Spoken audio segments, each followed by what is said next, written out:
Hello dear students, welcome to our YouTube channel. Students, আজিৰ এই ভিডিঅ'ত ক্লাছ 7 সায়েন্সৰ চেপ্টাৰ নম্বৰ 1 অৰ important কেইটামান MCQ আমি আলোচনা কৰিম। তোমালোকে ভিডিঅ'টি শেষলৈকে চাই থাকা। ইয়াৰ পৰা তোমালোকৰ পৰীক্ষাত বহুকেইটা কুৱেশ্যন কমন আহিব। প্ৰথম প্ৰশ্নটো আছিল যে সকলো জীৱৰ শক্তিৰ মূল উৎস কি? অপচনবিলাক আছিলে পানী, বায়ু, মাটি আৰু সূৰ্য। তে সকলো জীৱৰে শক্তিৰ মূল উৎস কি হয় সুধিছে। সকলো জীৱৰে শক্তিৰ মূল উৎস হৈছে কি? সূৰ্য। সূৰ্য হৈছে সকলো জীৱৰে শক্তিৰ মূল উৎস। ঠিক আছে, তোমালোকে মনত ৰাখিবা। এতিয়া চাও আহা আমি নেক্সট প্ৰশ্নটো আছিল যে পাতত থকা ছিদ্ৰবোৰক কি বুলি কোৱা হয়? অৰ্থাৎ পাতত বা গছৰ পাতত কিছুমান সৰু সৰু ছিদ্ৰ থাকে, যিবোৰ ছিদ্ৰ আমি খালী চকুৰে দেখা নাপাওঁ। সেই ছিদ্ৰবোৰক কি বুলি কোৱা হয় সুধিছে। অপচন আছিলে শ্বেতসাৰ, সালোক সংশ্লেষণ, পত্ৰৰন্ধ্ৰ আৰু ওপৰেটাও নহয়। তোমালোকে ভিডিঅ'সমূহ পোষ্ট কৰি উত্তৰসমূহ ক'বলৈ চেষ্টা কৰাচোন যে পাতত থকা ছিদ্ৰবোৰক কি কোৱা হয়, কিমান পৰিছা তোমালোকে নিজকে টেষ্ট কৰা। পাতত থকা ছিদ্ৰবোৰক পত্ৰৰন্ধ্ৰ বুলি কোৱা হয়। গতিকে অপচন চি হ'ব শুদ্ধ উত্তৰ, পত্ৰৰন্ধ্ৰ। নেক্সট কুৱেশ্যনে তোমালোকে চোৱাচোন। কুৱেশ্যনটো আছিল যে ডেছ এক প্ৰকাৰৰ কাৰ্বহাইড্ৰেট। অপচন আছিলে পত্ৰৰন্ধ্ৰ, শ্বেতসাৰ, পত্ৰহৰিত আৰু ওপৰেটাও নহয়।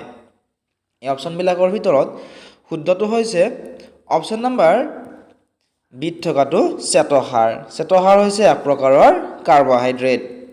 নেক্সট কুৱেশ্যনটি তোমালোকে চোৱাচোন, বহুত বেছি ইম্পৰ্টেণ্ট হয়, ভেৰি ইম্পৰ্টেণ্ট এই কুৱেশ্যনটো। তোমালোকৰ ইউনিট টেষ্ট এক্সামৰ লগতে হাফ ইয়াৰলি এক্সামৰ তোমালোকৰ এই কুৱেশ্যনটো অহাৰ বহুত বেছি চান্স আছে। ভেৰি ইম্পৰ্টেণ্ট এই কুৱেশ্যনটো। ঠিক আছে, গতিকে এবিধ উদ্ভিদ যাৰ কাণ্ড হালধীয়া, মিহি আৰু নলিকা সদৃশ। অপচন আছিলে গোলাপ, জবা ফুল, কলচী উদ্ভিদ আৰু অমৰলতা। অপচনবিলাকৰ ভিতৰত শুদ্ধ যিটো অপচন সেয়া হ'ব অপচন নম্বৰ ডিত থকাটো অমৰলতা। অমৰলতা হৈছে এনে এবিধ উদ্ভিদ যাৰ কাণ্ড হালধীয়া, মিহি আৰু নলিকা সদৃশ। আৰু অমৰলতা হৈছে পৰজীৱী উদ্ভিদ, অৰ্থাৎ ইহঁতে নিজৰ আহাৰ নিজে প্ৰস্তুত কৰিব ল'ব নোৱাৰে, ইহঁতে আনৰ ওপৰত খাদ্যৰ বাবে নিৰ্ভৰ কৰিবলগীয়া হয়। নেক্সট কুৱেশ্যনটি চাওঁ আহা। এইটো কুৱেশ্যনো তোমালোকৰ বাবে ইম্পৰ্টেণ্ট হয়। ইউনিট টেষ্ট পৰীক্ষাত এইটো কুৱেশ্যন প্ৰায় অহাৰ চান্স আছে 90%। ঠিক আছে, প্ৰশ্নটো আছিল যে এবিধ উদ্ভিদ যি পোক পতংগক খাদ্য হিচাপে গ্ৰহণ কৰে। তোমালোকে যদি পাঠটো পঢ়ি চাই নিশ্চয় তোমালোকে ইয়াৰ উত্তৰটো জানিবাই।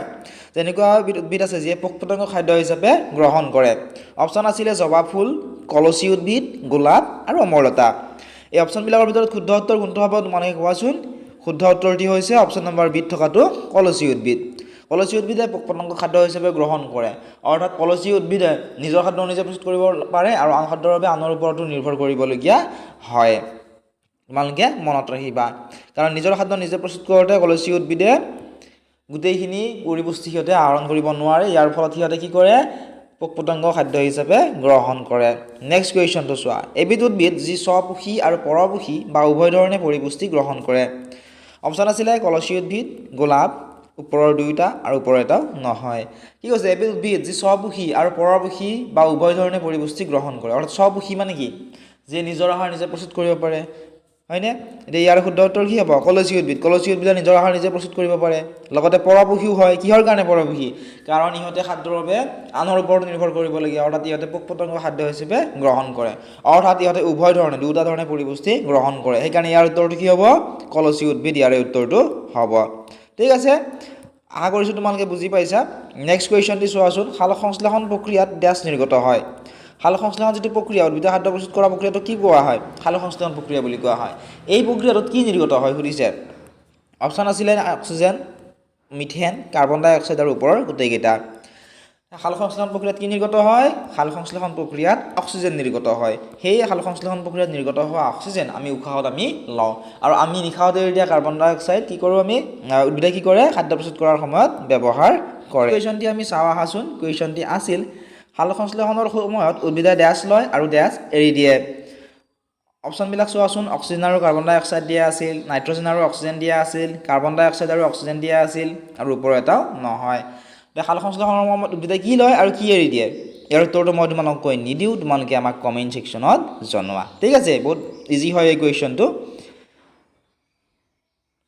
এইখিনিয়ে আছিল আজিৰ এই ভিডিঅ'টিত। যদি ভিডিঅ'টো চাই ভাল পাইছা, ভিডিঅ'টো লাইক কৰি দিয়াৰ লগতে তোমাৰ বন্ধু বান্ধৱীসকলৰ লগতো শ্বেয়াৰ কৰি দিবলৈ নাপাহৰিবা। ইয়াৰ ৰিলেটেড তোমালোকৰ যদি কিবা কুৱেশ্যন থাকি গ'ল আমাক কমেণ্ট ছেকশ্যনত সুধিব পাৰিবা। যিসকল ছাত্ৰ ছাত্ৰীয়ে আমাৰ মোবাইল এপটো ডাউনলোড কৰা নাই, ডাউনলোড কৰি ল'বা আৰু হোৱাটছএপ চেনেলত ফ'ল' কৰি ল'বলৈ নাপাহৰিবা। আৰু সকলোবোৰ লিংক ডেছক্ৰিপশ্যনত পাই যাবা।